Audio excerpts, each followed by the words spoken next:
done, you're gonna be taking splinters out of your fat asses all night long because you got fat asses. The only chance you have no chance. If you had a chance, you could run lickety split. But you can't run because you're fat asses.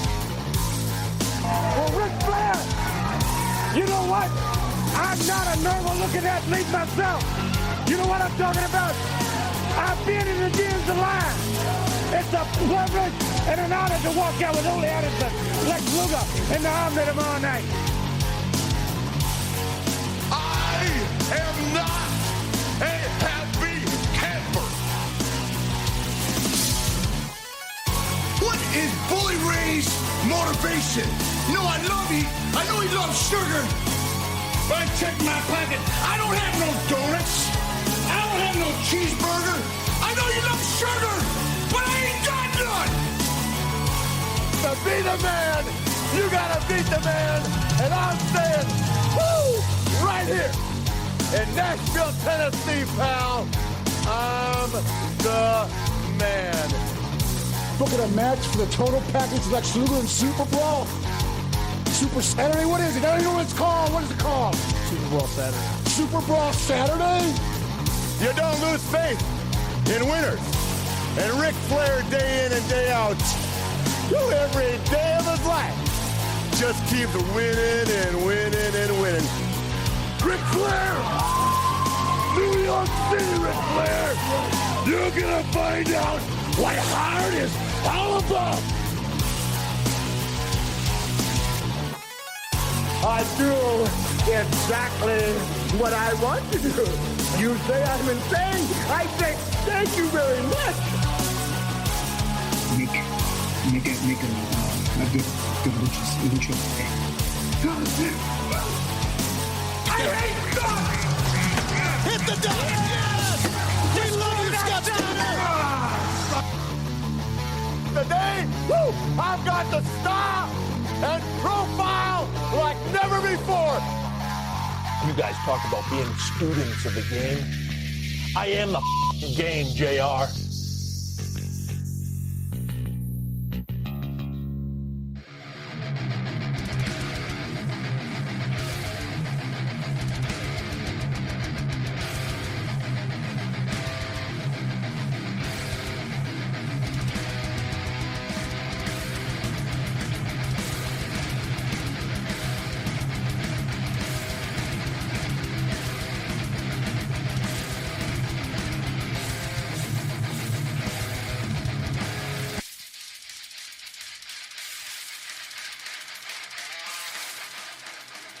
All right.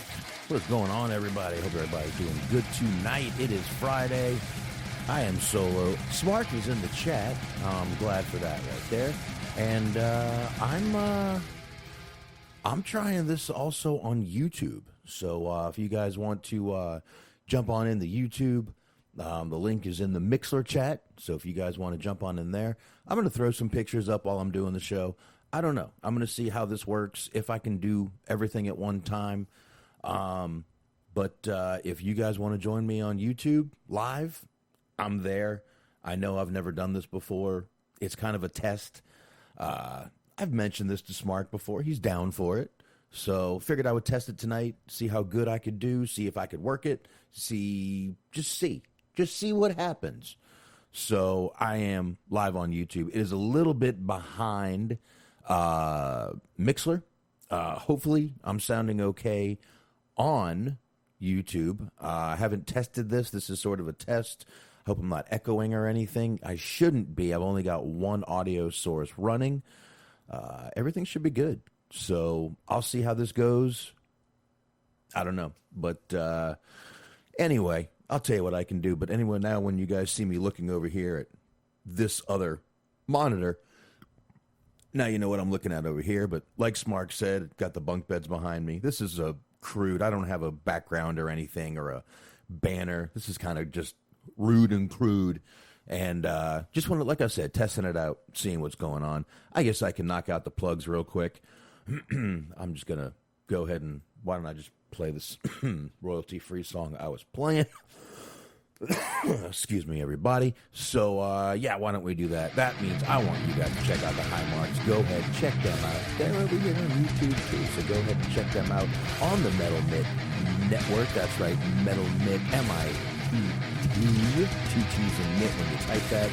Metal Mitt Network. Mixer.com/Metal Mitt Network. That's where you're going to find Mojo and Chief Man and the G-Wigs. So there you go. You will be looking good over there. So go ahead and check it out. And it looks like I'm sounding pretty good on YouTube right now. So happy about that. Didn't know how to do it. Think I might have figured it out. That's pretty fucking awesome right there. Anyway, I'm gonna turn this music down. I think I'm a little loud. The music. Sorry about that, everybody. And of course, I want you guys to. And by the way, check out the High Marks right on Sundays, 8:30 p.m. Eastern Time. I got to get used to doing this without headphones. I need to get a speaker. I'm going to do this. And, of course, you got Bobby Anthony and Bobby Blades, the Inhumans. They're over there, the Inhuman Experience. Check them out on all the usual podcast platforms. And you definitely want to be subscribed. So go ahead and subscribe. And, of course, you got the Everything Unscripted Wrestling podcast. That is Eric, Doug, and Daniel. Check them out on Blog Talk Radio and anywhere you find good podcasts. And, of course, we've got Stephen Milan sharing the show, and it is greatly, greatly appreciated, sir. If you don't mind, go check him out. He's reviewing films at letterboxd.com/Stephen Milan. There's 2 L's in Milan. Definitely go check him out. You guys know where you can check us out. You can go to Anchor. You can go right there to YouTube. You can go to Mixler, mixer.com/DirtCheapDudes, iHeart, TuneIn, Player FM, anywhere you guys find podcasts, you're going to find us. If we're not there, let us know, and we will get over there. So there you go. I'm going to turn this music down now. I don't even know how loud it was. I don't have headphones on. I'm going to stop that. And, man, I'll tell you, there's a pretty good amount of stuff to get into before we get into SmackDown, which, holy hell, man, it was... my God, talk about being, just having the fans back. That was like really an electric SmackDown. That was awesome to see the fans back, the crowd reacting. Everything about SmackDown was really, really awesome. I loved it. I thought it was a great episode of SmackDown this week. Having the fans back and everything. And, you could actually see that they were kind of like feeding off the fans finally once again. So... They were happy. I think us as fans were happy, and I think that was pretty cool. I'm going to let me pop this little chat room up here in Mixler. I'll figure out how to get the chat in here and do all that stuff on another day. Just, again, not really sure how to do all that right now, but figuring it out, hopefully figuring it out. Thank God I do have Smark and... old Sasha Baron Corbin over here in the chat helping me out, making sure I'm okay on the YouTube, and I guess I'm doing all right. But anyway, I guess the first thing I'll get into, excuse me for that, first thing I want to get into is a couple things that happened on this day in wrestling. I kind of like doing these. I don't know why, but I do. I'm going to slide myself over here, and I'm going to go ahead and lock myself right there. First thing I want to go ahead and talk about, here we go, is 33 years ago today, Frank Goodish, best known as Bruiser Brody, was fatally stabbed in the shower stall in Bayamon, Puerto Rico. He was 42 years old. This was in 1988, man. Stabbed twice in the stomach in the locker room. Many little things, not really sure. A lot of people think they know what happened. It's kind of, a lot of people know what happened. As a matter of fact, there were a couple guys that were right there. Dutch Mantell was, one of the guys right there on the scene as that happened. Tony Atlas also was another guy that was right there on the scene when this happened. But I think that... we've heard so much about Brody, and, look at that forehead. Look at that forehead. I know audio people can't see this, but check out that forehead right there. That's the forehead of a real 80s wrestler right there. That's pretty fucking cool right there. You got that old bladed up forehead on him. But It's funny, with there was heavy traffic that night in Puerto Rico, and emergency vehicles actually didn't even arrive on the scene until nearly an hour later, which just made it even worse. I mean, Jesus Christ, an hour later, what do they think is going to happen after an hour? The guy is not going to make it. Stabbed twice in the stomach. Not a good place. But, a lot of people think there was a cover-up. There was virtually no witnesses, no testimony. A lot of things going on there. But he did leave behind at that time a wife and a son. So there you go, right there. So Bruiser Brody. Also, on this day in wrestling history, WCW presented one Bash at the Beach. There you go. Bash at the Beach. They went ahead and presented that right there. WCW. If you guys all remember, back in the day, they had some pretty good stuff going on. If you guys remember, this was 1999 when this was happening. So about a year before they were sold out, sold out to old Vinnie Mac. And this event actually took place on a beach. There was a whole ring set up and everything in the beach. Beachgoers were just stopping by, watching the event. Didn't have to pay. You could just stop by, watch the event. No one said anything. No one cared. It was all good. It didn't, sorry about that. It didn't matter. You could just stop on by and watch what was going on. Pretty cool right there that they did that. So there you go right there. WCW. I'll tell you all what. Let's run down the card real quick. Let's see. There was a pre-match show. Johnny B. Bad versus Chris Kanyon. Johnny B. Bad won that match. Another pre-match show was Road Warrior Hawk defeating Mark Starr. Dick Slater and Bunkhouse Buck defeated Marcus Bagwell and Alex Wright. Sting defeated Meng. Sting and Meng. Oof, man, I don't remember much of this. Sting defeated Meng to retain the WCW United States Heavyweight Championship. The Renegade defeated, Paul Orndorff, who we talked about Wednesday, to retain the WCW World Television Championship. Kamala defeated Jim Duggan. Diamond Dallas Page defeated Dave Sullivan. Harlem Heat, we know who that is, Booker T and Stevie Ray defeated the Nasty Boys, Brian Knobbs and Jerry Saggs, and the Blue Bloods, Lord Steven Regal and Earl Robert Eaton. It was a triangle match. A lot of matches. Randy Savage defeated Ric Flair in a lifeguard lumberjack match. Serving as the lumberjacks were the extras from Baywatch. Wow. That's about all I can say on that one. Wow.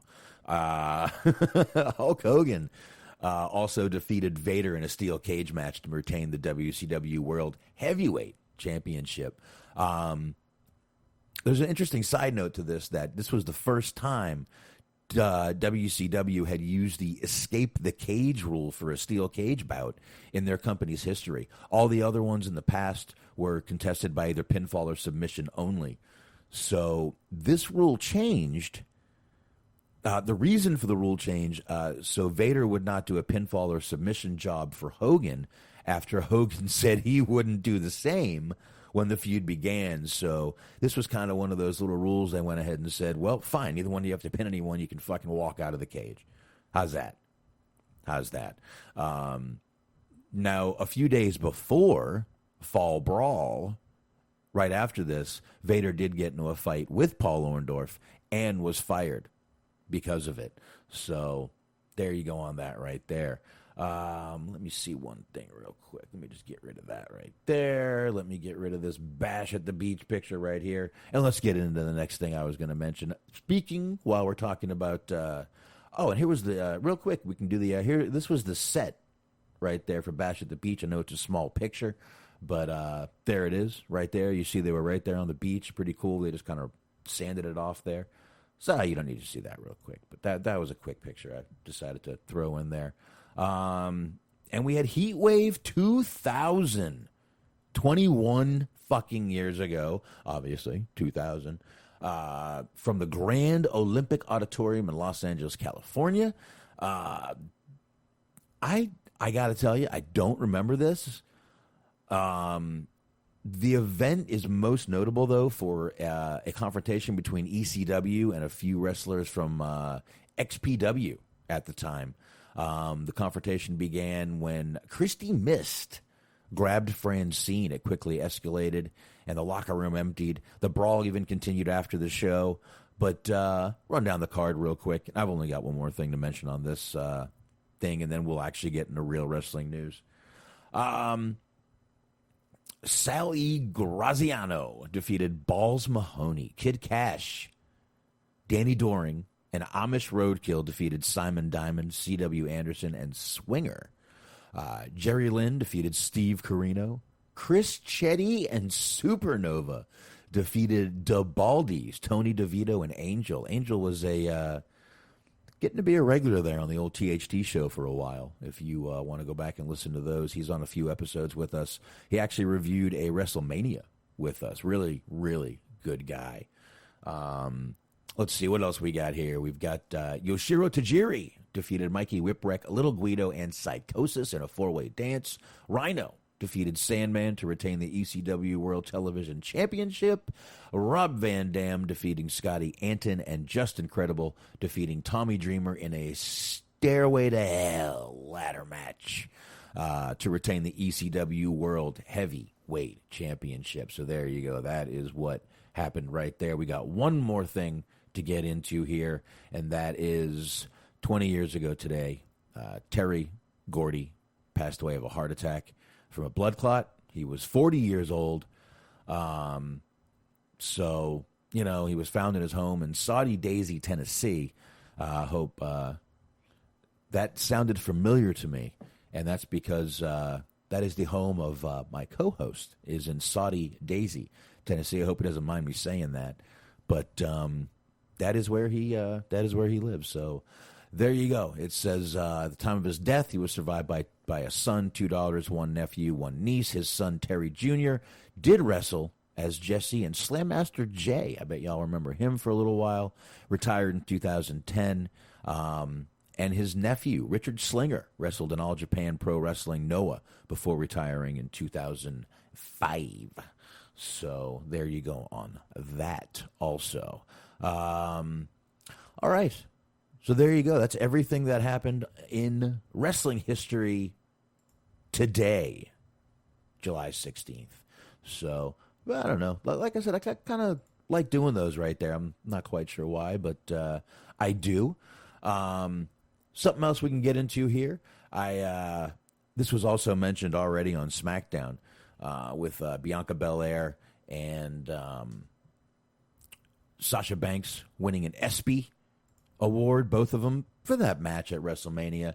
And that moment, I really think that moment really was one of the most amazing moments probably that we've seen in, you know, WWE. Just those two sitting right there, just, you know, letting all their emotions they just let their emotions pour out right there. And they were both trying to hold character, but it didn't really go through. And, you know, when me and Smart talked about it, we were even saying how it's really cool to see, you know, it was really cool to see that at the moment. Just, they were both so overwhelmed with what was happening.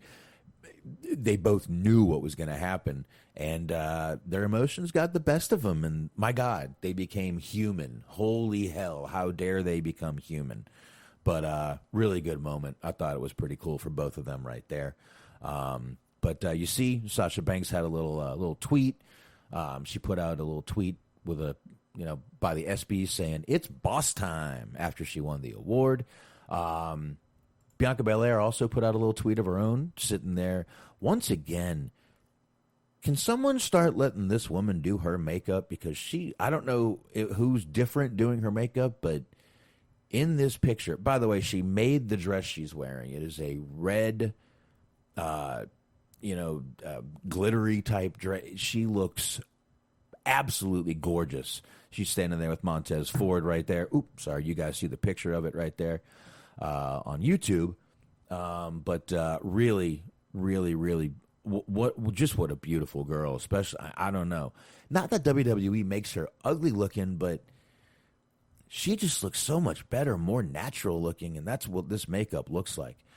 She posted another one, also another tweet right there. It just says the ESPYs with her in her dress with her championship, on her shoulder. Another little cool picture by her. Triple H, of course, and Stephanie. They just had to jump in, and a bunch of people actually congratulated him. Frankie Monet was in there. That new girl, Morgan, I think her name is. I'm sorry, I forgot her name. But here's Triple H. Congratulations to at Sasha Banks WWE and at Bianca Belair on winning the at ESPY for at WWE Moment of the Year for their hashtag WrestleMania main event. Incredible moment for them, for our business and the hashtag WWE universe. I can't argue with. I really hate talking like that. I feel very weird talking like that, to be honest with you.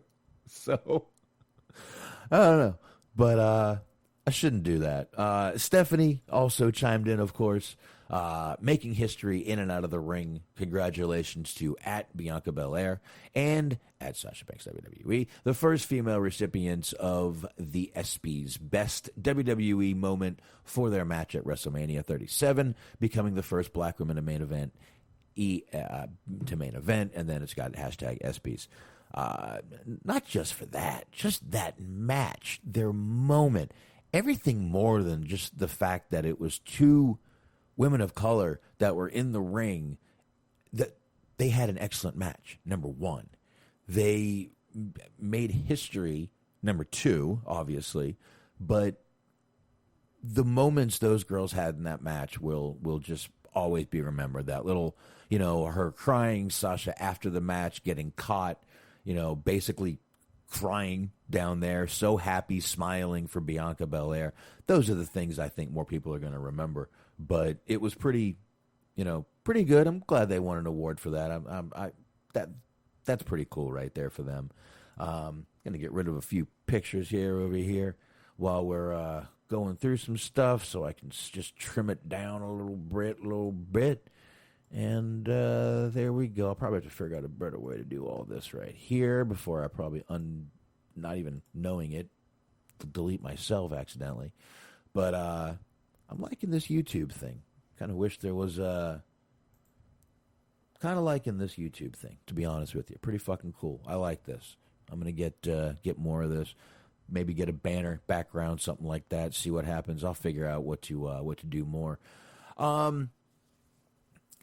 We got Malachi Black. That's right. I was on Zelina Vega's, I guess, Twitch stream and basically was talking about, things that he had done. Actually kind of revealed a little bit of where his character came from. He said, it's funny.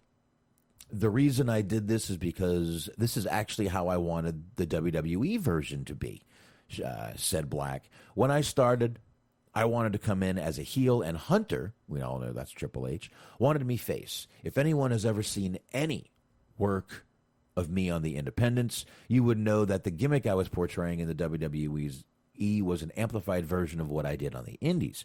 That's why they wanted me. But I wanted to be a heel because I was coming off of a heel run on the independents. But then Hunter had this idea of making me a face, a stoic face character.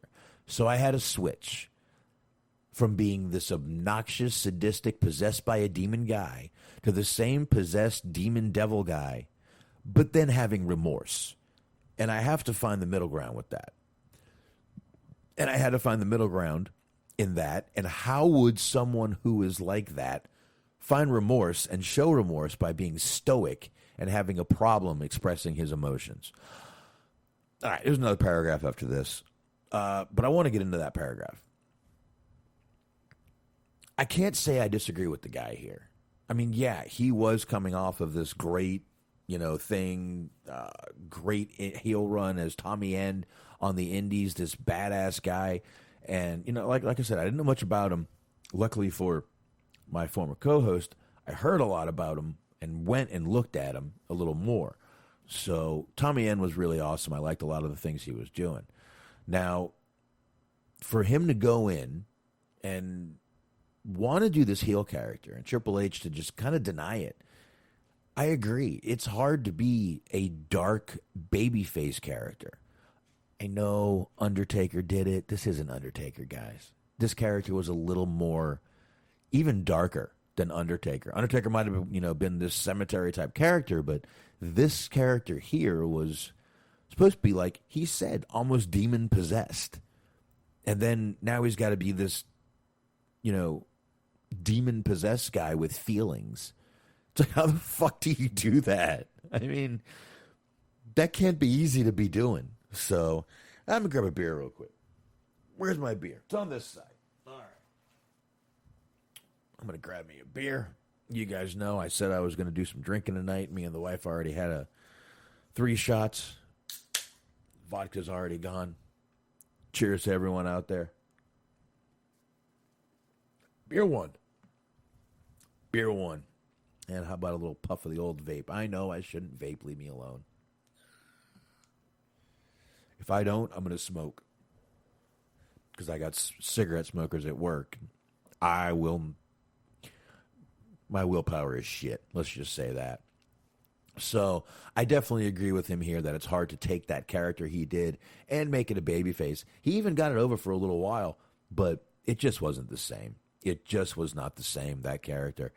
So he went on a little bit here. He kind of discussed, again, we're going to talk about how he got that name. And he said, I was looking for an Old Testament name, and I found one that had a double meaning, said Black. I was a big fan of Children of the Corn when I grew up, and I felt that. With the character, kind of fit. Black then talked about how much he enjoyed the creative freedom that AEW has. And he said it's just a much better place to be working. He says, it feels really good, admitted Black. It feels really good that I'm in a place now where my creative mind can be utilized versus stopped and controlled and being presented in things that I know are not going to work because, no offense, I knew a lot of stuff wasn't going to work. And I said that to them as well back in the day. Lo and behold, it didn't work. Man, it's like he knew what the fuck he was talking about. And he did. He did. But kind of cool where he came up with the name. I don't think I've ever seen the full movie Children of the Corn, to be honest with you. I don't think I ever have. I know I've seen it, but I'm not sure I've actually seen the whole movie before. But it's kind of cool. That's where he came up with the whole thing. And also the fact that it's a Old Testament thing with double meaning. That's pretty cool. It's pretty cool that he did that. That the name of that character has so many, that he actually did some work on it and it has some meaning to it. Gonna take a little break from WWE. Kind of Malachi kind of led us into a little bit of AEW news I'm going to get into real quick. Sorry about that. I kind of was looking at something else there for a sec. Damn, this is going to be a lot to work with, but I think I can do this. I can do this. So we did see the other night, and I forgot to mention this on Wednesday. It was just a strange night, but I did forget to mention Miro actually came out and cut a promo about a hero who was once lost because he wasn't being himself. And at the end, he referred to himself as the Redeemer and actually showed off a new title, the TNT Championship. I like it. It's kind of got that old school. It's a white strap. It's kind of got that old school IC title look to it a little bit. Got a little green at the bottom. Those of you on YouTube, I got it put up here with the gentleman at Belts by Dan. I guess he's the one that made that belt, I'd assume. So I figured I'd give him credit for it. Pretty cool little belt. And again, I know these pictures aren't all sized and everything. Like I said, this is a test. It's a little rude. It's a little crude. It's down and dirty. But here we are for one night trying out YouTube. I don't know. I just wanted to give it a shot, see what would happen. Right now, I'm kind of liking it. But I apologize. There we go. But yeah, that's I do like that belt.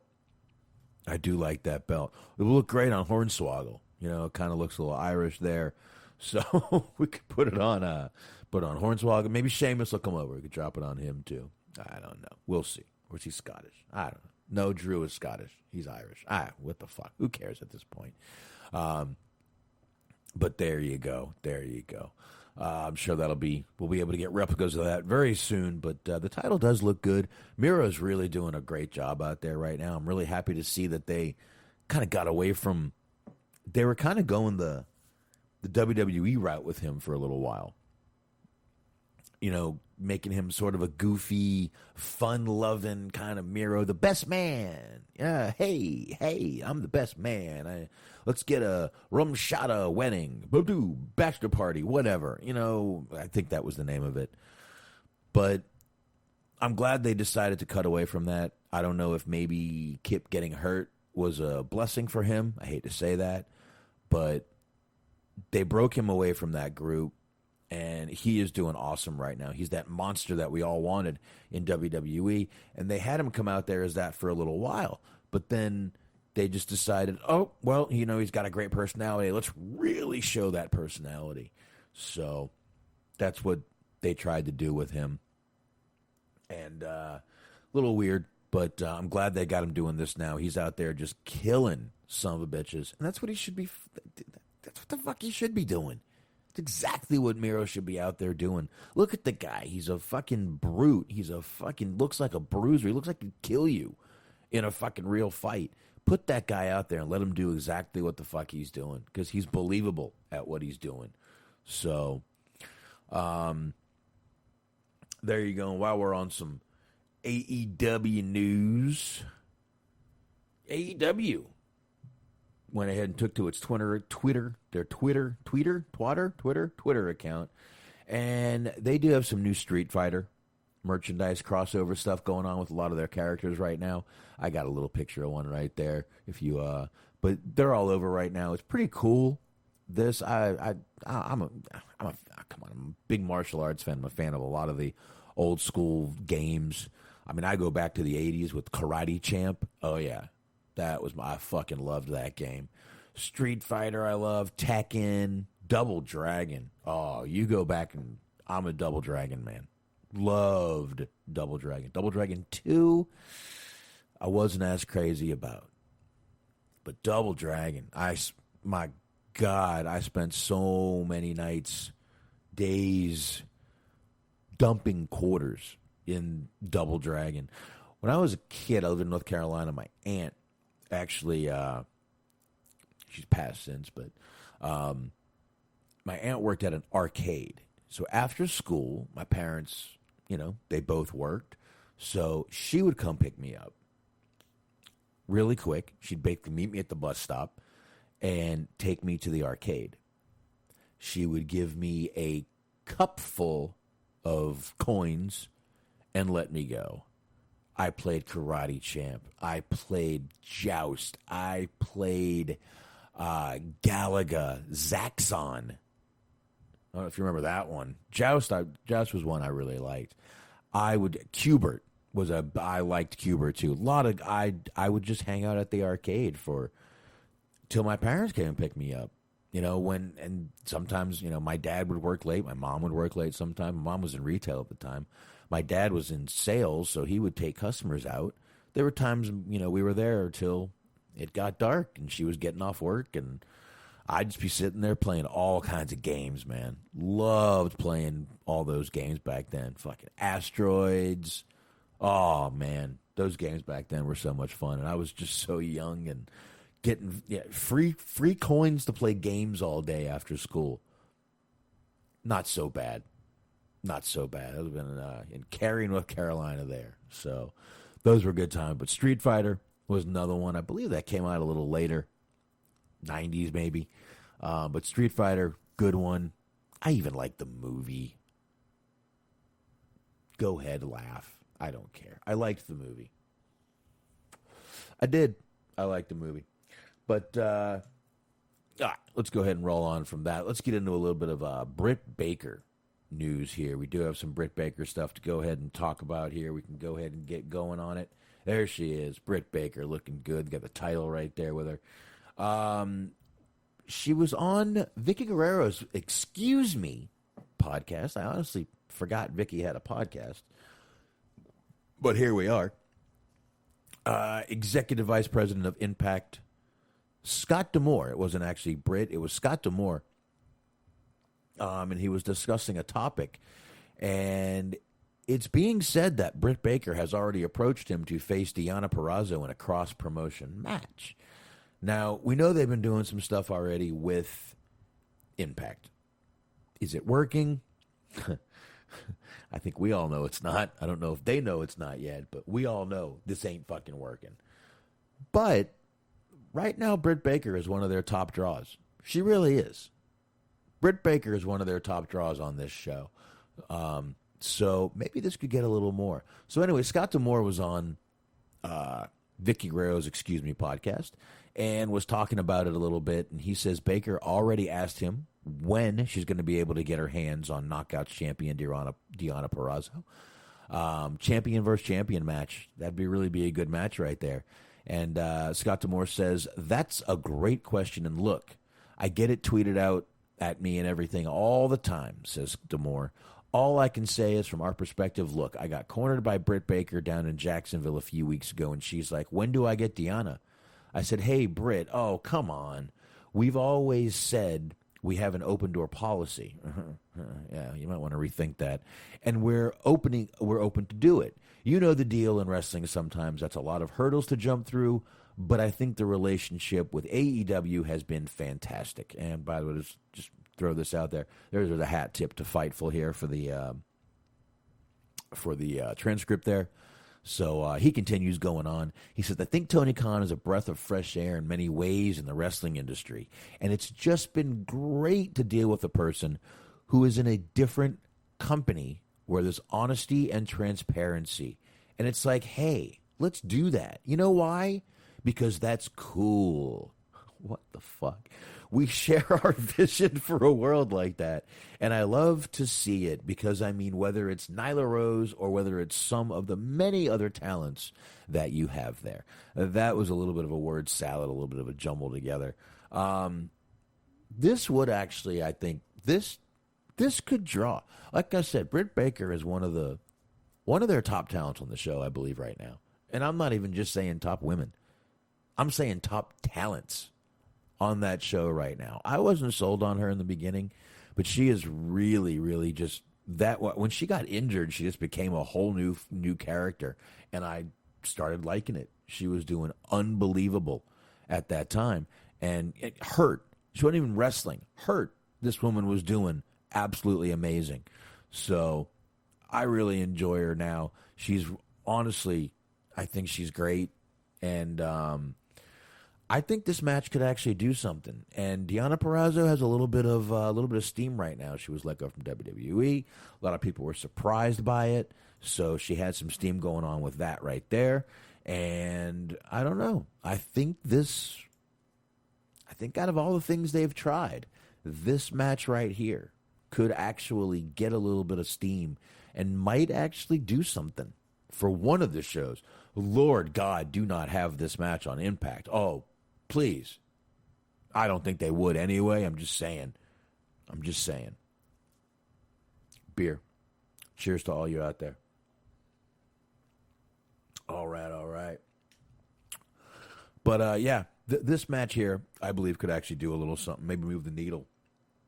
I'm not saying they're going to pull Impact out of a slump or anything, but an AEW certainly is not in a slump. Wednesday night, their Fyter Fest Night 1 edition, went ahead and drew 1.025 million viewers on TNT. This is according to Brandon Thurston of WrestleNomics. This is up 17.68% from last week's Road Rager edition of the Dynamite. They were at 871 viewers, but they were making a comeback right there. They were back on their regular night again. So you can't... Look, they're back. Yeah, this was a different night. The show was The show was good. I'm not going to say the show was absolutely amazing. It was excellent. I enjoyed the show. We reviewed it. Me, Smark. We reviewed it. I had a good time doing it. It was a good show. But they are back. They just needed to come back to that regular night one more time. They were just floating on that Friday, and then they had a Saturday, and jumped right back into it. They crushed it in the demographic this week.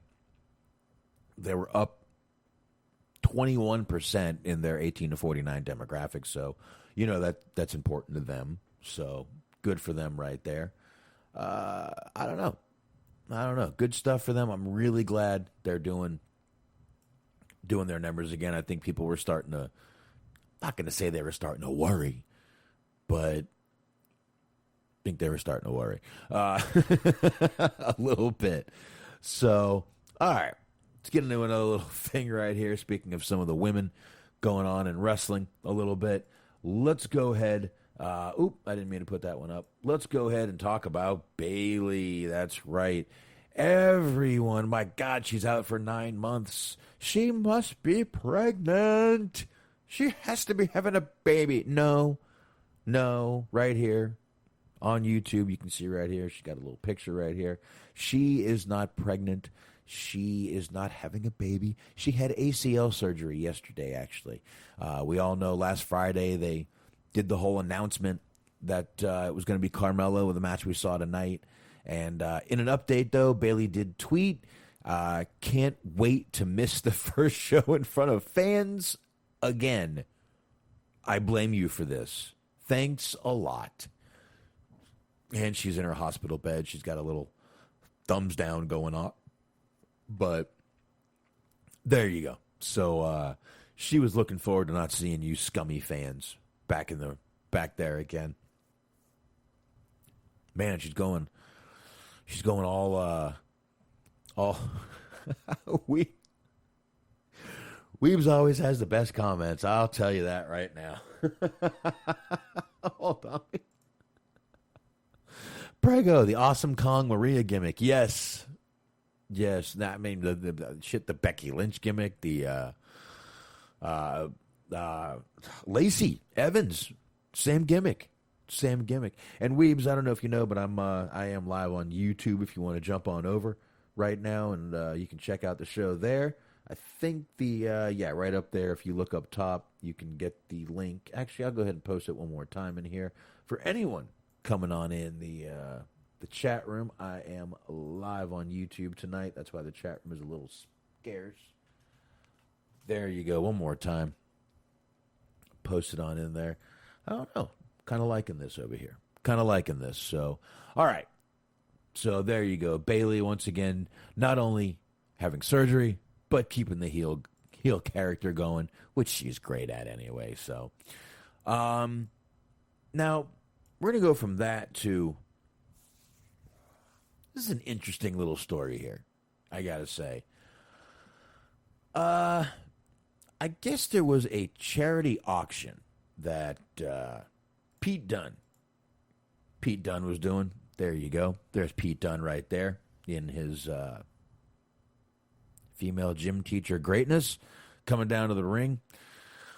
I guess he did some sort of charity auction with his ring gear from NXT TakeOver in Your House from this year. His worn ring gear. He was doing a charity auction. So, excuse me there for a sec. He did, and he had to issue a statement because the guy that won the auction not only is refusing to pay, but decided to go online and make fun and mock wrestling that it's fake. So, he did put out a statement in writing. I will put it up here on YouTube. It's not the greatest copy, but I'm going to go ahead and read it anyway, so you don't have to. Here we go. He said, first, I want to thank everyone that participated in the auction for their generous bids. We raised a huge amount of money for an amazing charity, which is a hospice for children in the West Midlands in the UK. The last bid being $5,000. Unfortunately, The person who made the last bid had no intention of paying and sent us messages afterwards poking fun at wrestling being, he quotes, fake. I've attached the screenshots and the person's username, which have their name and address. And when we got in contact with them on social media platform, we immediately received another message, from eBay from the same account claiming that he didn't place the order and to cancel the order. I don't know what kind of individual it takes to poke fun at wrestling to the detriment of a children's hospice, but here we are.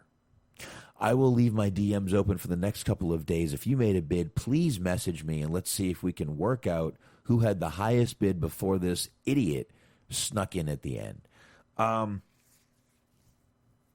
Listen, I don't care what your thoughts are on wrestling, if it's fake, if it's real, whatever you think. To go into a charity auction, bid $5,000, refuse to pay, make fun of the person who's holding the auction and his job, the item that is raising money for these children, then my God, what a scumbag. That's not even the right word. I don't even know what is a horrible. There's a reason I'm not posting the name of the guy, or I don't want to post his name. I don't even want to know who he is. This is a giant piece of shit, this guy. Absolute scumbag for doing this. I'm as baffled as he is over the fact that there's actually people out there that will do something like this. Go in, create. I see I locked up a little bit there on YouTube. I should be coming back right now, by the way. Just a complete scumbag for doing this. I just want to make sure I'm not locking up on Mixlr also. Nah, Mixer's running like a Yugo. There you go. You like that one, don't you? Running like a Yugo. So, but, all right, I'm going to actually take this down. I just can't believe what an absolute piece of shit this guy is for doing this. I just can't even wrap my head around how anybody could even think of doing something like this, making fun of, wrestling's fake. Dude, you just bid $5,000. If you weren't going to fucking pay it, you shouldn't have fucking bid it. And like he said, this is literally at the detriment, like he said, his word, of a children's hospice. So these are literally kids that are, come on, we all know what hospice is. We don't have to get into it. I don't even want to talk about it. We know what hospice is. These kids aren't going to make it, and this is what you do.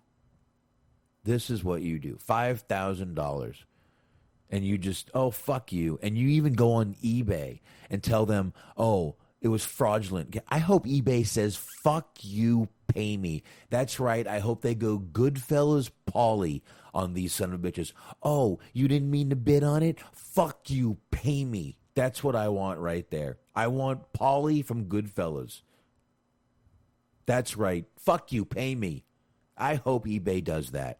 I know they probably won't because they're, not going to care, but that's really slimy shit right there. That is past slimy shit, in my opinion. But, I don't know if it got worked out. I don't know what happened after this all went down, so I don't know if it all got worked out or not. I hope it did. I really, really hope it did. So, anyway, that's actually starting to get a little angry here, so I'll just calm down. Maybe take a little vape, calm down. There we go. Maybe a little drinky of beer here. I don't know why this is locking up pretty bad on the old YouTube side. Looks like. Let's see here. Not enough video to maintain streaming, so yeah, I locked up a little bit here. I did. Hopefully it'll come back in a minute. It looks like it is coming back. It is. It's coming back. Not much I can do on this. trying to think. I'm looking to see if there's anything else I can shut down. But don't really have anything going on here. So, I don't know.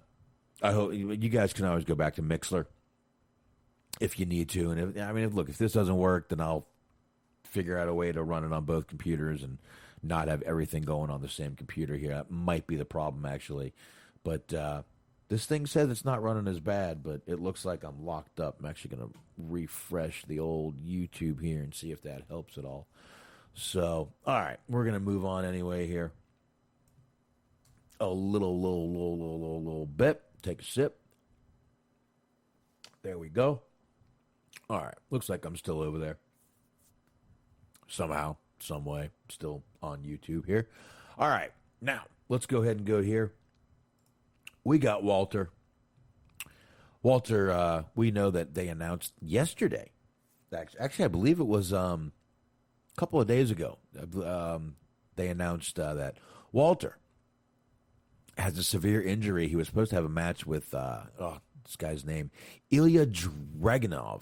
Awesome in the ring, this guy. And it was supposed to be a championship match. They did announce this match was going to be off for a little while because of everything going on. Obviously, Walter is hurt. There's a picture right there. There's actually, Walter posted a picture today of himself, and you see on his left arm there, he actually has a brace on. So, don't know if he had surgery. Don't know what kind of injury this is. They haven't really said what kind of injury it is. So, I don't really know what's going on. Now, I know, like I said, I see YouTube is kind of, again, just locking up a little bit. I'm not sure why. It was running smooth before. I'm hoping it gets better. There's not much I can do. And yeah, of course I'm using a koozie. I collect koozies, weebs, by the way. So I hope it's not locking up as bad as it seems on my computer, but I don't know. I can't exactly shut down anything. So bear with me, guys. All right. So let's keep going here. But so that match is going to be off for a little while. This was going to be the rematch from the October 29th match, which I did see that when I watched the UK TakeOver UK. That was a friggin' unbelievable match with those guys right there. Like I said, that's where first time I had seen Dragunov. That guy was friggin' amazing. I really like Dragunov, so we'll hopefully that'll come on back here around whenever Walter's better. So let's go ahead and get rid of that. We don't need to talk anymore about that right there. We can get rid of that. And oh man, people really thought Nia Jax, she put out a kind of a cryptic tweet earlier, yesterday I believe it was actually. And people really thought she was fired. I actually saw people online like, holy shit, she must be gone by this tweet. She's got to be gone. And she put out a tweet that simply said, thank you all, had the little thank you folded hand emoji and a heart. And people immediately started going, holy shit, she's gone. She's thanking WWE. She's thanking the fans. She's got to be gone. First of all, if they're not getting rid of Jimmy Uso for what he did, what are they going to get rid of Nia for? They're both related to the same person. Not happening. Finally, she clarified it just a little while later. She put out the tweet at 9:10. But 2.5 hours later, she came back and said, oh no, just pure gratitude to everyone. Never take anything for granted in life. Love you all so much. So as many things that people were saying, that she was fired, she was leaving, she was this, she was that, that wasn't the way it was going down. Didn't happen that way. She was just letting everyone know she loved everyone in the world out there, even the people that hate her. So good for Nia. Again, you're not gonna. She's too ingrained in that company. They're not getting rid of her. They're not getting rid of her. Calm down. They're not getting rid of her. No. All right. I guess we got to talk about it. I'm going to get rid of a few pictures before I do, but we will talk about it in just a second here. I just hit a button on my computer, on my other computer, and I am now in full screen for some reason. So give me 1 sec here, and we're going to get into Goldberg. That's right. This man right there. We're going to get into Goldberg. That's what we're going to do. Let me try to get, there we go. I'm out of full screen. We're going to get into Goldberg a little bit.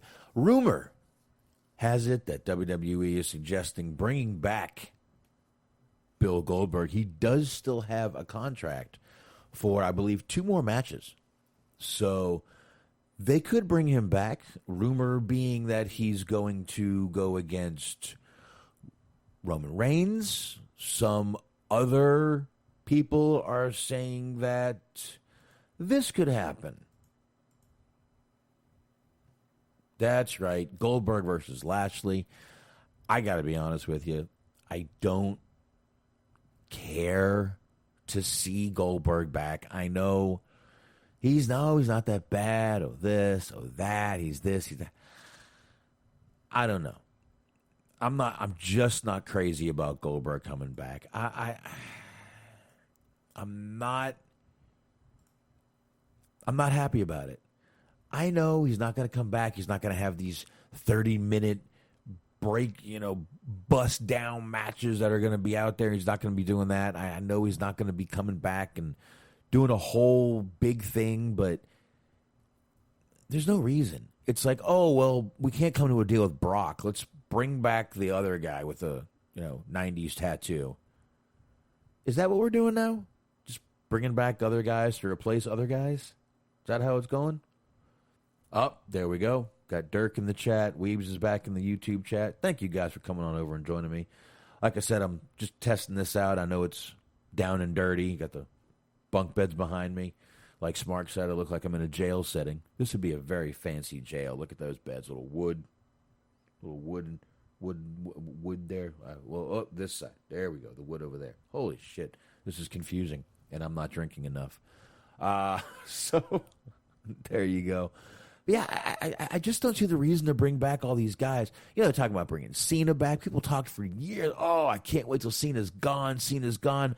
All the same people now are like, oh, Cena's coming back. Yes, all these great matches he can have. And I'm like, y'all spent 5 fucking years saying how much you hated this guy. Fuck that, a decade saying how much you hated this guy. I don't want Cena back. I don't. Call me crazy. Go ahead. I don't give a shit at this point.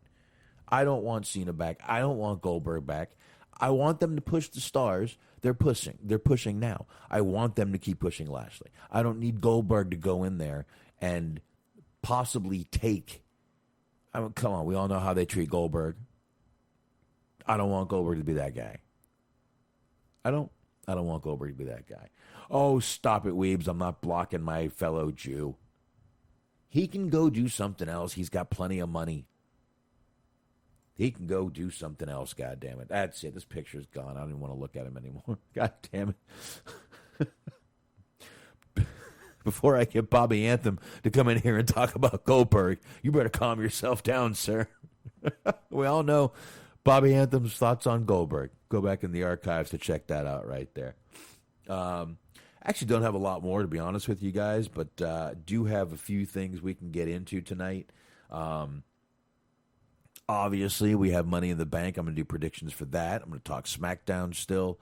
But we know when I do these shows myself, they're just not that long. I even have a whole shitload. I got a shitload of stuff that we've already got into here. And I don't know. We're rolling through it. We've actually only got a few more things to talk about. So, speaking of Money in the Bank, which I wasn't really, but I did just mention it since I'm going to do predictions. Can't talk. Predictions tonight. But there has already been a match revealed for the pre-show, and it's going to be a kickoff match It's going to be the SmackDown Tag Team Champions, Rey Mysterio and Dominic Mysterio. That's right. Dominic and his dad will defend the titles against the Usos for the kickoff show on Sunday. So there we go. That'll be pretty good right there. We know that's not going to be a bad match. The Usos, awesome. Usually, Rey and his son. Come on. Well, I don't think we need to really get much more into that. And I don't even have a picture of him. I don't have a picture of him. Here, I can put this up there. There you go. Money in the Bank. How do you like that? There you go. Right there in the corner. Courtesy of WWE for us right there. See? All right, so Dirk is actually watching SmackDown now. And there you go. We'll jump into SmackDown in just a few minutes here. I got one more thing I want to get into. Don't really have any notes on it, but I do have a picture or two. And those of you luckily on YouTube, you can see this right here. AEW today was posting pictures of their new action figures. I believe, let me see, what was the name of that company? The name of that company was Jazzwares, right? Jazzwares is the name of the company putting these bad boys out. Now, I'm not going to say they're bad, but I'm going to put the Brit figure up here on YouTube. So if you're in here, you can check that out. Let me get rid of this Money in the Bank one real quick. There we go. There's a Brit figure. Let me go ahead and shrink myself down a little bit. Oh, I didn't mean to get rid of myself. Let me shrink myself down just a little bit here. You know what? Let's shrink me down right about there. We'll put me right about here. And let's get this Brit. I mean, does this really look anything like Britt Baker? The legs are like huge on her, number one. This is ridiculous. I don't know why that picture won't get bigger, goddammit. All right, well, I might as well get myself. There you go. You can have a little more of me now. But I don't get it. What is... I know why the picture won't work. Give me a second, and I will shrink myself down again. There we go. Back in the corner for me. That's right. You can put Boxman in the corner. He don't give a shit. There we go. This picture will get bigger. No, it won't. It will not. This picture sucks balls. How's that sound? There it goes. There it goes. Now you can see the legs are like long. The torso looks weird. And the face does not even look like Britt Baker. Good God, this is awful. Now, if you look at... Here you go. I got another one coming up here. This is the one of Kenny Omega and Britt Baker. Look how good Kenny Omega looks. Kenny Omega, they got the stubble. They got the whooshing hair. The pants look great. I gotta admit, the detail on both of their gear is really, really, really cool. But, man, they are doing Britt Baker a disservice. Complete disservice here because she does not look good. If I was her, I would not be very happy with this. Not be very happy at all. But I don't know. I just think it's absolutely awful what they're doing with this. Just absolutely awful. I just feel horrible for the poor girl. But more beer here. But yeah. I mean, again, the Omega one looks great. The Britt Baker one, not so much. Not happy about these. I saw a few more they were putting out today. They looked fine, but this might be the worst one that they're putting out. So, Britt Baker, sucks for you, baby. Sucks for you. What else can I say?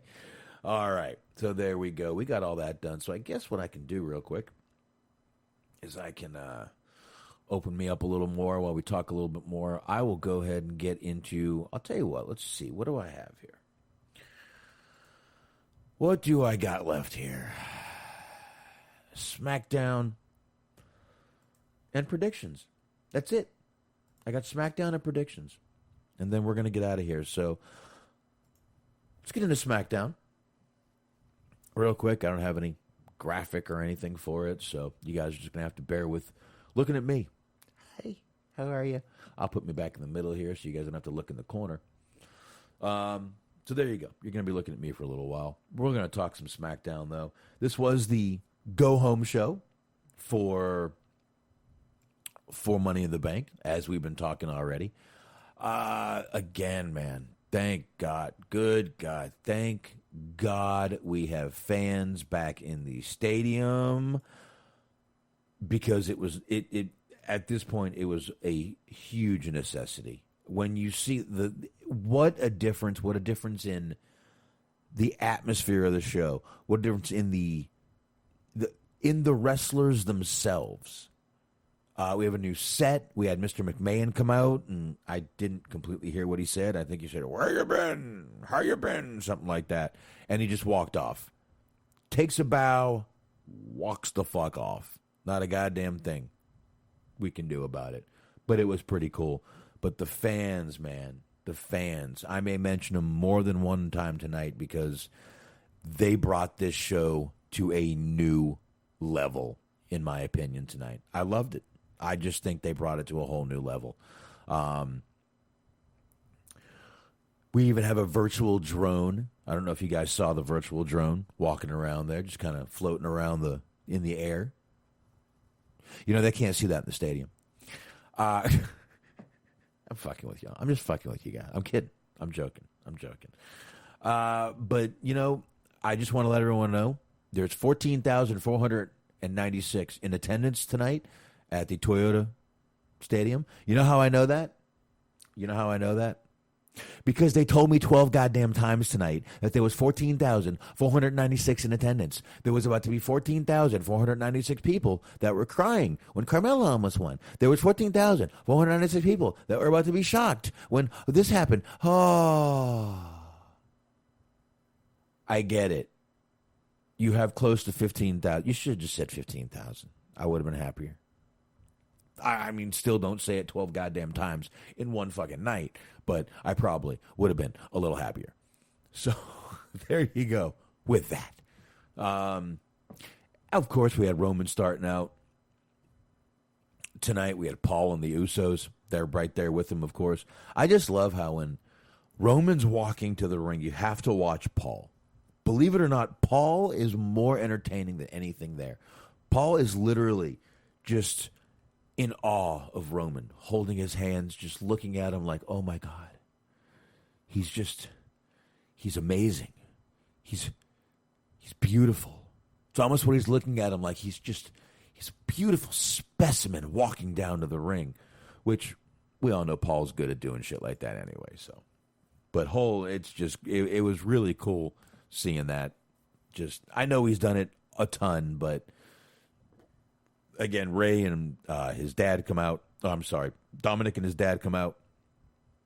And once again, unbelievable just seeing both of those guys just interacting with the crowd. The crowd's just lit up. They were on fire all night tonight. They were ready to get back to a little bit of normalcy. Edge then comes out, and oh my God, that pop for Edge was deafening, I'll bet, in the fucking arena, because that was unbelievable. I didn't even have headphones on, and I heard that pop. That was absolutely amazing. So, loved that shit right there. And then I like that after this whole thing, we had that little kind of back and forth between Rollins and Edge. Edge over there talking about how he's got to be more manipulative, and Rollins just laughing at him. Great suit by Rollins once again. I'm loving these suits. Again, I wouldn't wear that one, but it was a pretty goddamn nice suit, I'll tell you that. Yeah, Dirk, SmackDown was not really in my neck of the woods. It was in Texas, but remember how big Texas is. I think they were in Austin or Houston, which are both hours from me. But I will tell you, AEW is in Garland, which is not far from me, Wednesday, and I believe SmackDown might actually be in Dallas on Friday. So they're both coming up this way, and I just don't want to go to either one. I just don't have the time or the money. I just moved into a new goddamn house. So, But anyway, I like that little back and forth with Rollins and Edge. I thought that was really, really fun, really cool. I just like watching those guys. Edge just has gotten better. He's just getting better, which is amazing. So, but we do get the whole 6-man. We got Roman and the Usos versus Ray, Dominic, and Edge, of course. Good match. We had Jay and Edge start out the match. Jay just jumped Edge from the back. And this match got brutal pretty quick, especially with Roman. Roman was just beating the shit out of people, throwing Ray onto the announce table, all kinds of shit going on here. But, man, they were just feeding off of the crowd, and the crowd was loving every minute of it. You know, I mean, we got to get it. Jimmy ended up kind of not a lot of very long, drawn-out matches tonight, I do have to say. They were all kind of quick to the point, just kind of boom, match, boom, backstage, match, backstage, match. They were just knocking shit out tonight. Didn't spend much time doing a lot of gaga, as we call it, like we've been seeing, you know, lately. So it was really good, though. We had, like I said, with a shot from Jimmy, Jay actually got the pin. He pinned Ray. Jay runs in the ring, jumps Dominic. Edge comes in with a chair. He's hitting the Usos. Roman super punches. Roman breaks the chair, grabs the bar. Edge gets up. He spears him before he can even use it. And then Edge, of course, puts him in a crossface using the bar. Roman taps out, and Edge is just seen holding the championship as we go to break. Like I said, just Edge just keeps getting better. I don't know if he needed to knock off some ring rust or what, but I feel Edge is just getting back into a groove that I'm enjoying, to be honest with you. So I'm liking Edge. Roman Reigns is just doing everything we've wanted him to do for so long, and I'm just so glad to finally see it. And I'm sure all of us are glad to finally see it. But excellent stuff here by Reigns, excellent stuff here by Edge. Even the Usos, they're just getting on a whole new level themselves too, in my opinion. So loving all the stuff they're doing too. So all right, this is my little vape here. So good stuff there. Oh, that might be a cough one. All right, hold on.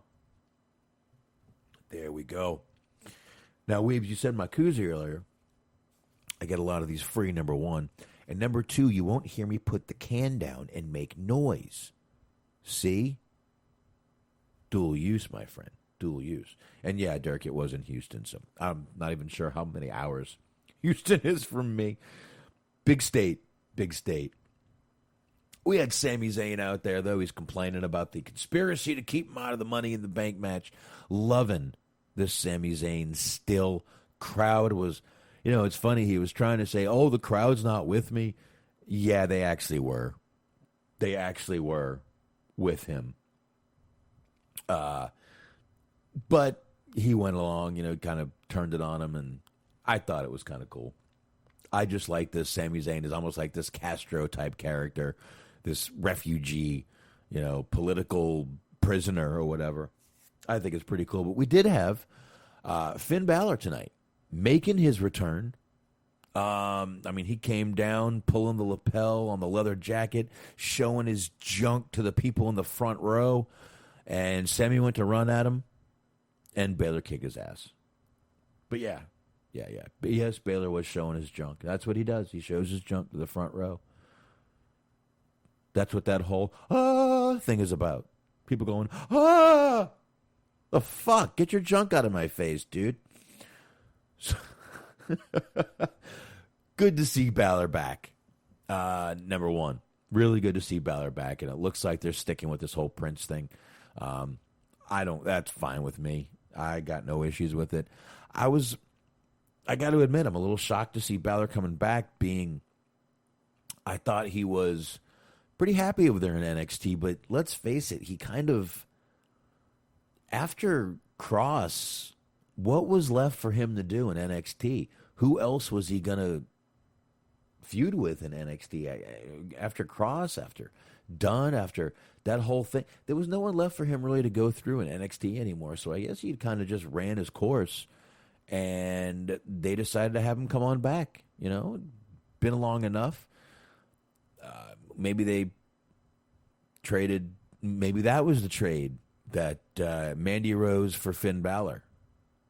Makes Tuesdays better for everyone, and I guess I don't know. Who knows? I don't know. I don't know what I'm talking about. You guys know this by now, right? I have no clue what I'm talking about. You know that, right?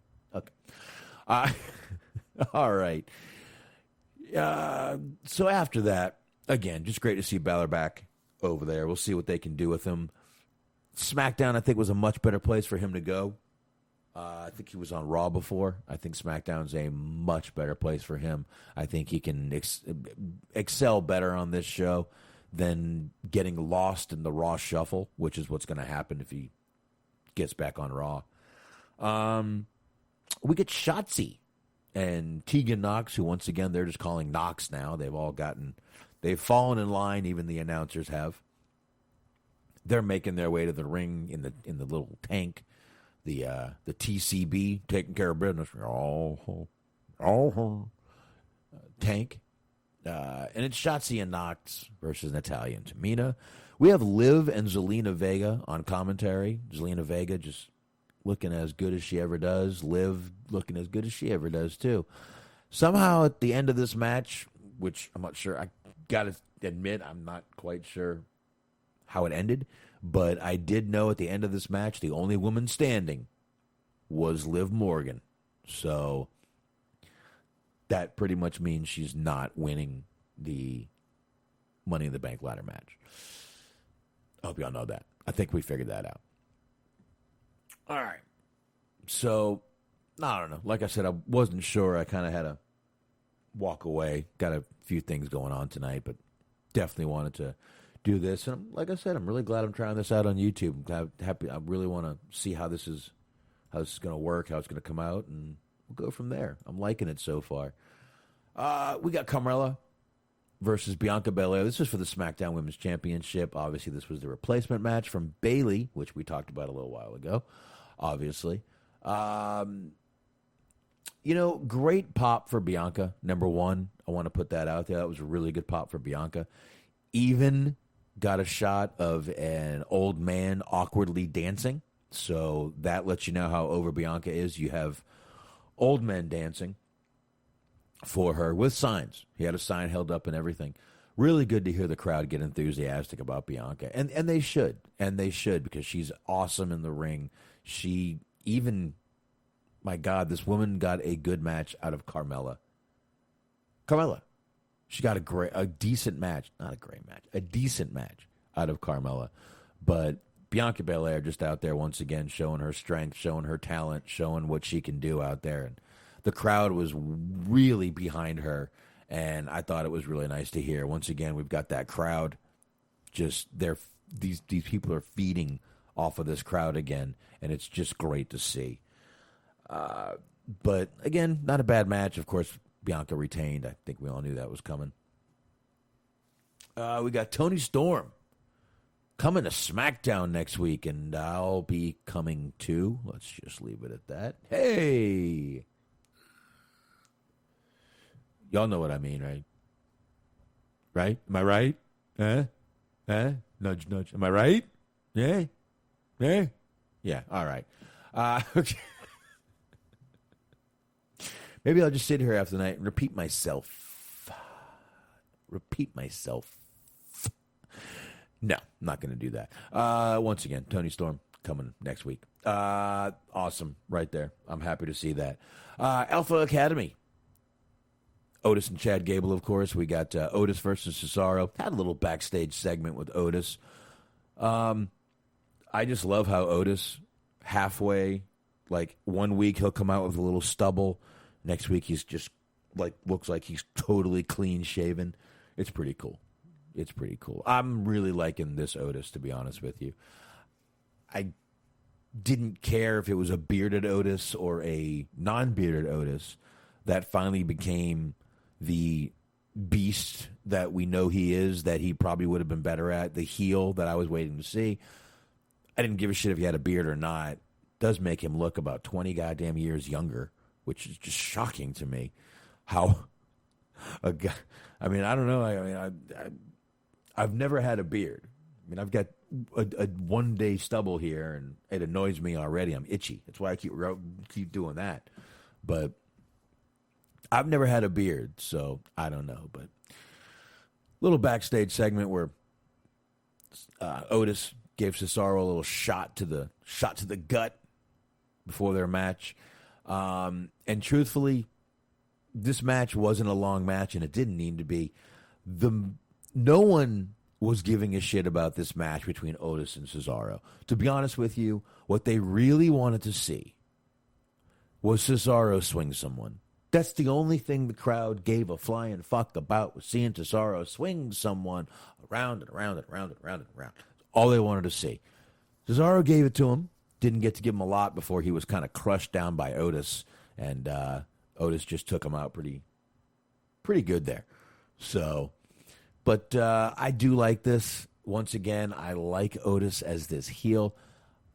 I think we're all waiting for the moment he turns on Chad Gable, and I think that's going to happen sooner rather than later. I think Gable's just going to get a little bit too big for his britches and say something to Otis to just set him off, and I think that's going to be where that ends. And I hope it does, and I hope Otis stays with this character. I just want to see him come out and beat the shit out of people. Do I know I said the same thing about Miro. I don't want to see the same thing, but I kind of do. So, Dirk, I don't know if I can grow a beard because I've never tried, but I probably could. I mean, I'm 45 years old. I am. I've just never. I've always shaved. Habit. Most of the companies I worked for actually had no beard policies, believe it or not. Most salespeople are not allowed to have, depending on what business you're in. I've had a lot of places with no beard policy. As a matter of fact, the last place I worked, there was a no beard policy. Mustaches were fine, no beards. So yes, you could go out looking like a 70s porn star, looking all pedophile like, but God forbid you had a beard, which, you're breach of contract right there. How's that? Ain't that a bitch? All right. After this whole Alpha Academy thing, though, we got Big E and Paul Heyman, which I think was the best interaction of the night. Big E just looked like he annoyed Paul Heyman to no end. And for some reason, I just enjoyed the shit out of it. But not as much as I enjoyed the next segment. Baron Corbin out there looking like he's been sitting at the bar since noon today. If you noticed, on the left side of his chest, he had what looked to be a ketchup, maybe hot sauce stain on his shirt. I actually thought that was a nice touch. I don't know who caught that, but I saw the stain on his shirt, and I thought it was a nice little touch. Nice little touch right there. I thought it was pretty cool. He's basically, I've lost everything. The only thing he's really lost is that hairline. Jesus Christ. Talk about running away from itself. That thing is just going, I mean, him and Paul Heyman. Paul Heyman knew when to say when, at least. Now, he did start what he wanted to call a crowdfunding called Corbin Fund. He said Corbin Fund. It was actually Corbin Fund Me, I believe. Sasha Baron Corbin was pushing it through the chat room earlier, wanting me to plug it. So there you go. There's the plug for it. CorbinFundMe.com, or I don't fucking know. Whatever it is. But it wasn't bad. Now, he was only asking for $100,000, folks. I know it's not a lot. Just to pay some bills, he was saying. So there he even got down on his knees to beg. And my God, when I heard Owen's music hit, I was so thankful. I was so thankful. Very, very, very, very thankful. So, Owens does come down, and basically, Corbin was hitting him up for a loan. Owens just stunned him, and I was like, thank God you did that, sir. That's what we needed from you. That's what we needed. Get rid of Baron Corbin. God damn it. I mean, it's funny, though. Like I said, he's got the hair growing, the hairline going away. That really lets you know that's why he shaved that long hair. Because that hairline was just, I mean, receding isn't even the right word for it. That hairline was just literally just going back and back and back. All right, let's kill this beer. And we'll get another one. Put that right there. All right. Looks like I'm going to be watching some TV and drinking beer tonight. That's not a problem with me at all. So, all right. Let's get on. Actually, we're right up to the main event already. Like I said, this show just moved and moved and moved. There wasn't a lot of backstage bullshit. We had a few little backstage segments. Nothing too big. Nothing really, stupid. Why did this happen? Why did that happen? I know Sacha Baron Corbin. He needs my help. No, I don't really think he does. I got a feeling his paycheck is still way bigger than mine. And most people's out there. So his downside is probably more than I make in a year. Maybe 2. Maybe 3. Who knows? But anyway, we got this Fatal 4-way that was the main event. And I got to tell you, this match started, and by started, I mean entrances, with about 10 minutes left in the show. Right about there. And then finally they all get out there. And we get 2 minutes, and then they dip out to commercial. The fuck? What? Just so y'all know, they control when the commercials go on.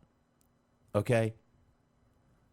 Couldn't you have given us another commercial during the maybe Carmella Bianca Belair match, or maybe cut to a commercial during the Shotzi and Knox match one more time? No.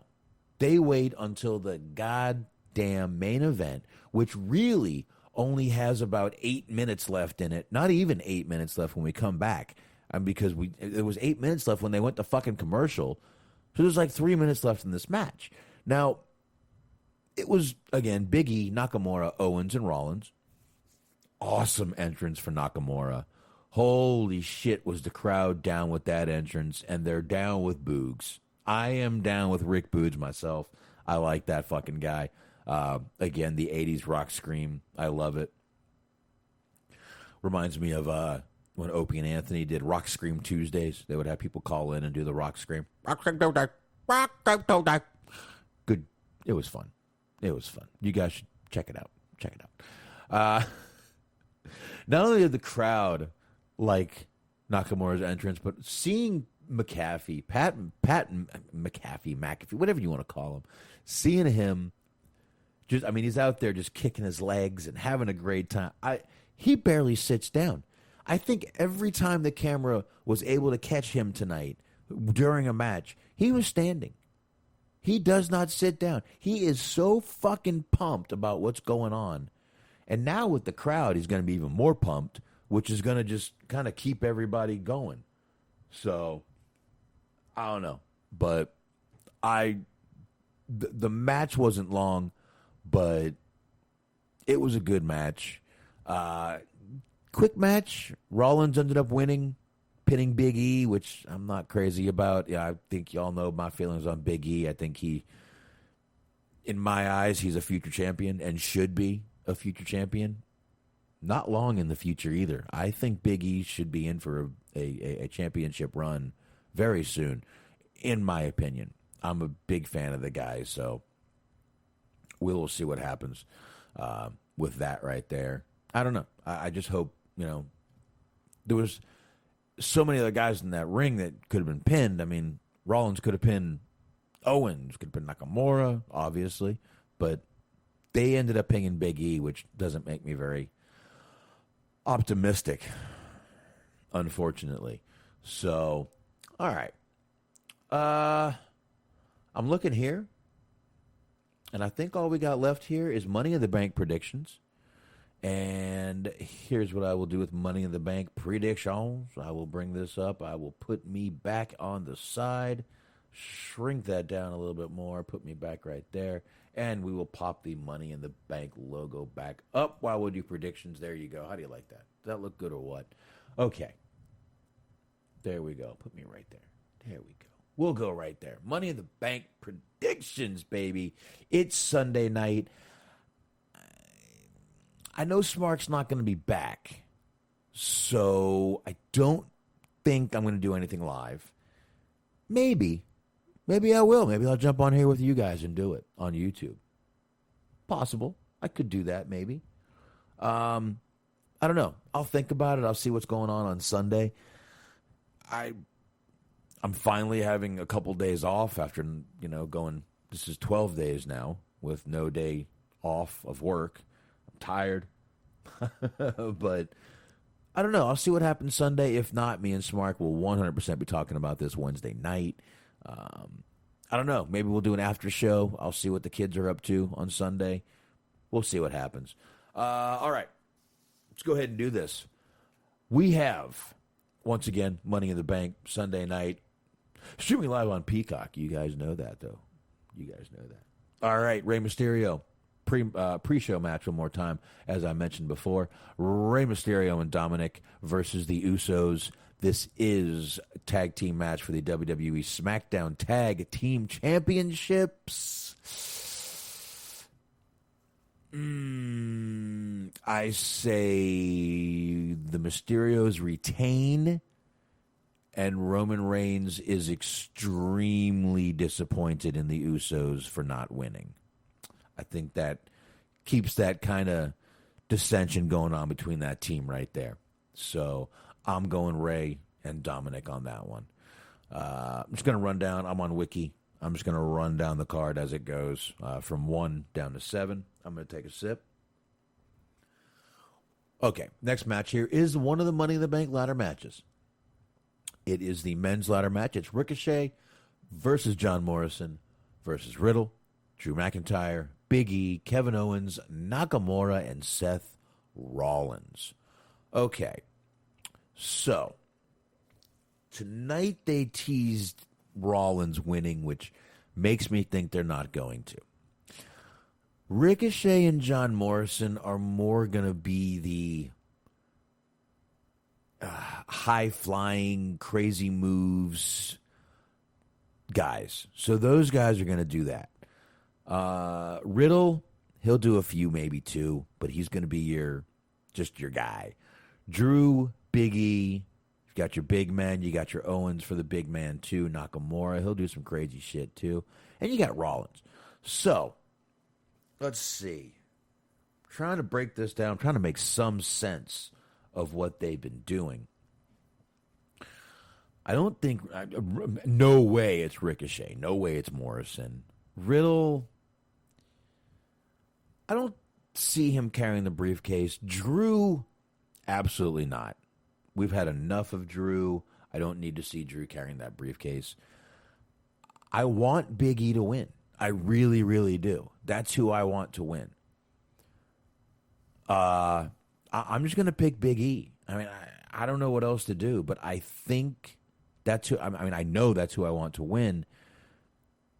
They could go with a Nakamura win, but I just don't see him doing it. They could go with an Owens win. I don't see him doing that either. Rollins, I just think they want in a different category, and he doesn't need that briefcase. He's already getting over, I believe. We don't really know yet. We just got fans back without it. So I'm just going to go Big E. I'm just going to go right there with Big E. I want him to win it. I think he would be the right guy to win it. And like I said, I think he is a future champion. That guy has everything. Everything. Checks every box. I've said that 1,000 times. I'll say it 1,000 more. Guy checks every box for me for a champion wrestler. So All right, next match, we're going to go ahead and talk about the women's championship match. That's Asuka, Naomi, Alexa Bliss, Nikki Ash, Liv Morgan, Zelina Vega, Natalya, and Tamina. So, Natalya and Tamina start getting into it. I have a feeling they're going to have a little turmoil between themselves. Let's see. Asuka doesn't need it. Naomi, probably not. I'm thinking they're going to give it to either Alexa or Nikki's sticking with me here. They're doing a whole new thing with her. But Nikki's sticking with me, but I got a feeling they're going to go with Alexa. I think they're going to go with Alexa. She hasn't been in the ring in a while. They're not going to go with Zelina Vega. They're going to give her, she's going to probably be out of that, not out of the match, but I got a feeling she's not going to do a ton in that match.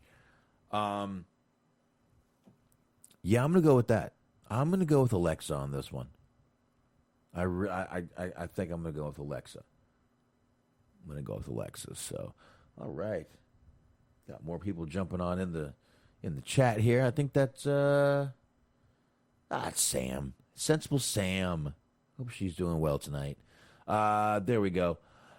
Bobby Lashley versus Kofi. This is a singles match for the WWE Championship. Now, Xavier Woods may be out there. MVP is going to be out there too. So let's be honest here. We're not getting Kofi Mania back right now. It's just not going to happen. Fans are back. No way they're taking that off of Bobby Lashley right now. They're going to want to definitely see what's happening with Bobby Lashley, with fans in the arena, and I definitely agree with that. The number one, there's, like I said, there's no reason to take the title off of Lashley, and it's simply just no reason. He's doing great. He just had this whole serious thing going on with MVP. Got to keep going with it. Got to let that shit run. All right. Let me get my other vape here. My good vape. My chill vape. Okay. Rhea Ripley, Charlotte Flair. God damn it. Again. So disappointing. Singles match for the WWE Raw Women's Championship. Listen, I still say they are punishing Rhea Ripley because she simply is not Charlotte Flair. I don't know why they're doing it. I hate that they do it. I am such a fan of Rhea Ripley. They have turned her into a joke. They are making this run. They're not making this run about her. They're making this whole Rhea Ripley run about Charlotte. It's all about Charlotte. By the way, she put out a Instagram thing with her without makeup.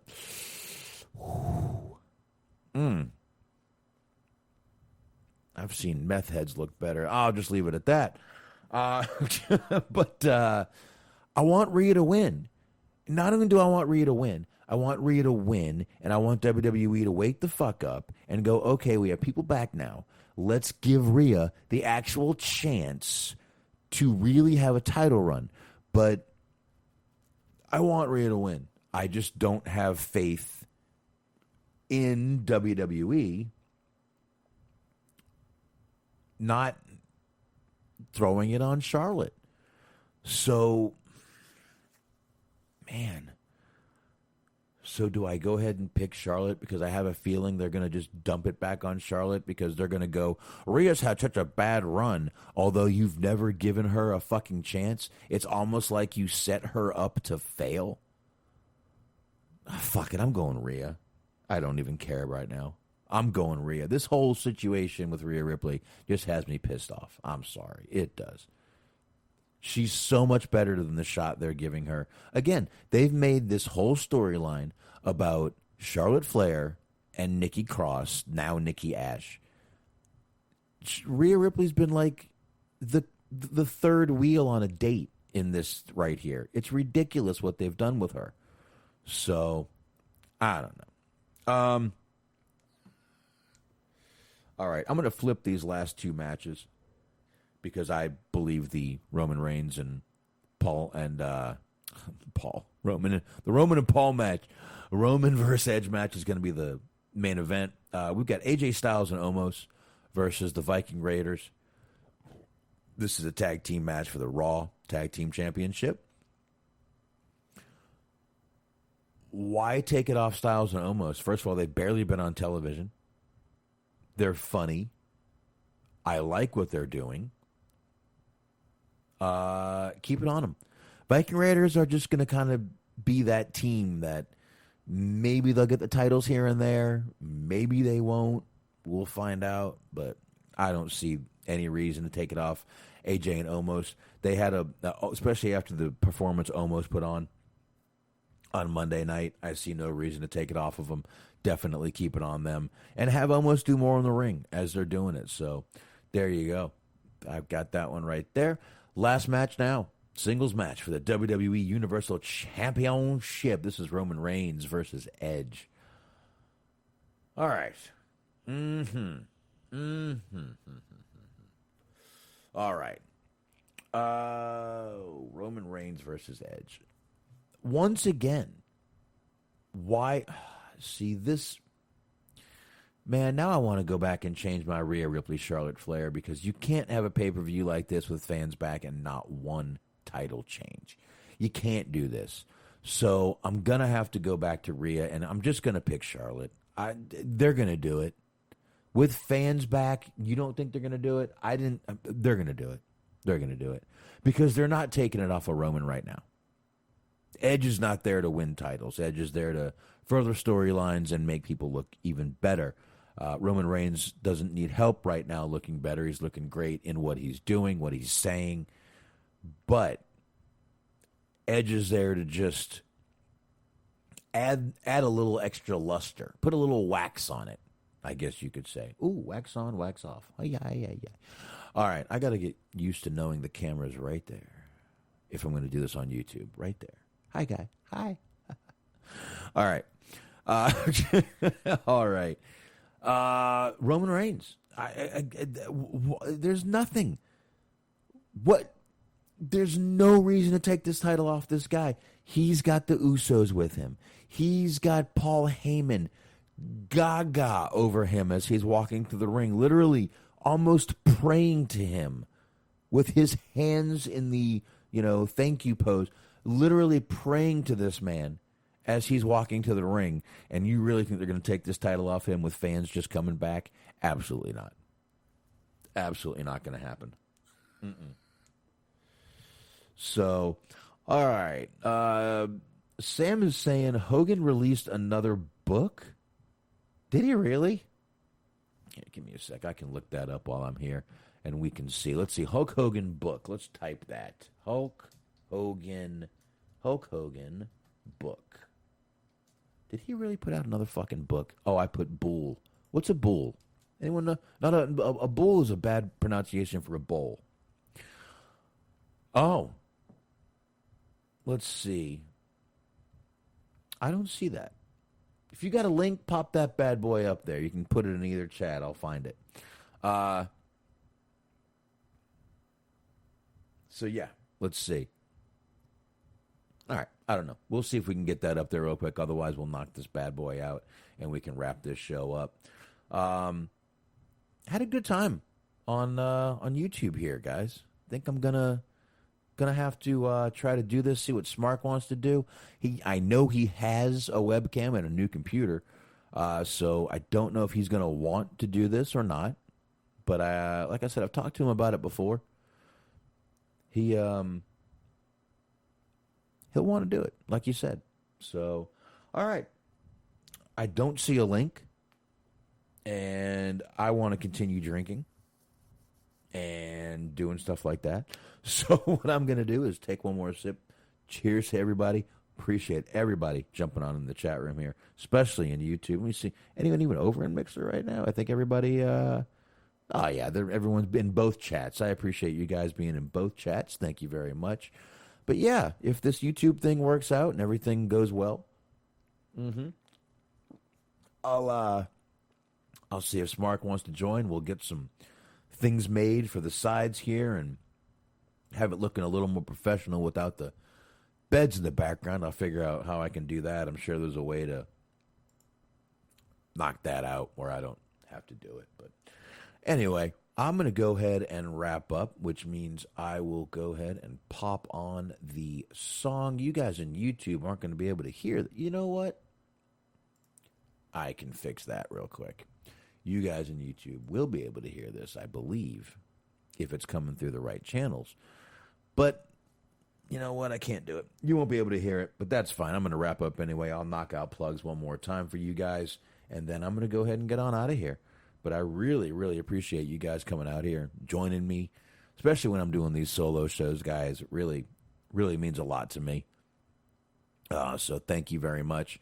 But anyway, you guys can always join us right here, YouTube, Dirt Sheet Dudes. I'm going to try to do this again. Like I said, maybe Sunday I'll see what's going on, how the kids are doing, what's happening. But on that note, I'm going to go ahead and wrap this bad boy up. Thanks, everybody. Much appreciated. And, of course, I want you guys checking out the High Marks. That's right. It's Cheeseman. It's Mojo. It's G-Wiz. And you guys should be checking them out. You should be checking them out on Mixler. Mixler.com/Metal Mitt Network. That's right. 2 T's in Mitt. Definitely go over there and check those guys out. And you can check them out right here on YouTube on the same thing. I believe it's Metal Mitt Network right here on YouTube also. So check them out right there. And you can get them live Sundays, 8:30 p.m. Eastern Time. And right after that, I want you to go and subscribe to the Bobby Anthem and Bobby Blades right there over on Inhuman Experience, because they are the Inhuman. So go wherever you get your podcasts, type in Inhuman Experience, and you will find those guys. Subscribe and be happy about it. And of course, you got the Everything Unscripted Wrestling podcast. It's Eric and Doug and Daniel and the other whole cast of characters they have on that show, and it is always a good time with those guys. Check them out on Blog Talk Radio and any of the podcast platforms that you find your podcasts on. And of course, Stephen Milan, much appreciated for him sharing the show all the time. And you can go over there and check him out on letterboxd.com/Stephen Milan. He's sharing the show. And don't forget, there's 2 L's in Milan, and that is that. There you go. Subscribe, rate, review. You can follow us on Apple Podcasts. I know you're not subscribing anymore.